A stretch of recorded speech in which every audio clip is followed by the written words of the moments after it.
6-Minute English. From BBC Learning English. Hello, welcome to 6-Minute English. I'm Rob. And I'm Catherine. So, Catherine, how long do you spend on your smartphone? My smartphone, not that long really, only about 18 or 19 hours.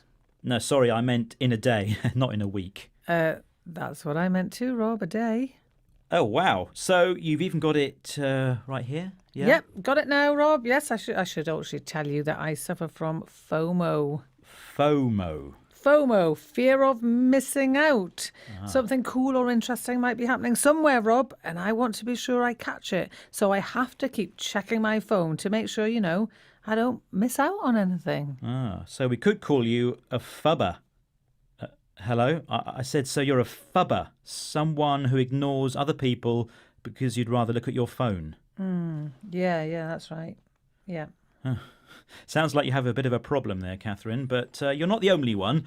According to one recent survey, half of teenagers in the USA feel like they're addicted to their mobile phones. If you're addicted to something, you have a physical or mental need to keep on doing it. You can't stop doing it. You often hear about people being addicted to drugs or alcohol, but you can be addicted to other things too, like mobile phones. So, Catherine, do you think you're addicted to your phone? How long could you go without it? Catherine? Catherine? Yeah. Oh, sorry, Rob. Yes. Well, I think if I went more than a minute, I'd probably get sort of sweaty palms and I think I'd start feeling a bit panicky. Dear. Yeah. Well, if I can distract you just for a few minutes, can we look at this topic in more detail, please? Let's start with a quiz question first, though. In what year did the term smartphone first appear in print? Was it A, 1995, B, 2000, or C, 2005? What do you think? Okay, you got my full attention now, Rob. Good. And I think it's 2000, but actually, can I just have a quick look on my phone to check the answer? No, that would be cheating. Well, for you, maybe not for the listeners. Spoil sport. Right, Jean Twenge is a psychologist who has written about the damage she feels smartphones are doing to society. She has written that smartphones have probably led to an increase in mental health problems for teenagers. We're going to hear from her now, speaking to the BBC. What does she say is one of the dangers of using our phones?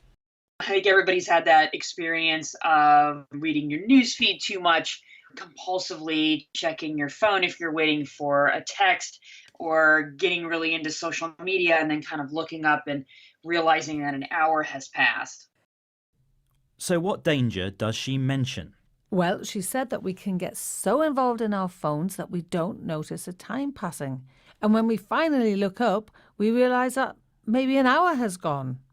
And I must say, I find that to be true for me, especially when I'm watching videos online. They pull you in with more and more videos, and I've spent ages just getting lost in video after video. Well, that's not a problem if you're looking at our YouTube site, of course. There's lots to see there. Yeah, BBC Learning English, no problem. You can watch as many as you like. Well, she talks about checking our phones compulsively. If you do something compulsively, you can't really control it. It's a feature of being addicted to something. You feel you have to do it again and again. Some tech companies, though, are now looking at building in timers to apps, which will warn us when we have spent too long on them. Does Jean Twenge think this will be a good idea? It might mean that people look at social media less frequently and that they do what it really should be used for, which is to keep in touch with people, but then put it away and go see some of those people in person or give them a phone call. So, does she think it's a good idea? Well, she doesn't say so directly, but we can guess from her answer that she does, because she says these timers will make people spend more time in face-to-face interaction, which a lot of people think would be a good thing. Yes, she said we should be using it for keeping in touch with people, which means contacting people, communicating with them, and also encouraging us to do that communication in person. If you do something in person, then you physically do it. You go somewhere yourself or see someone yourself. You don't do it online or through your smartphone. Which nicely brings us back to our quiz question. When was the term smartphone first used in print? 1995, 2000 or 2005? What did you say, Catherine? I think I said 2005 without looking it up on my phone, Rob. That's good to know, but maybe looking at your phone would have helped because the answer was 1995. But well done to anybody who did know that. Yeah, or well done to anyone who looked it up on their phone and got the right answer.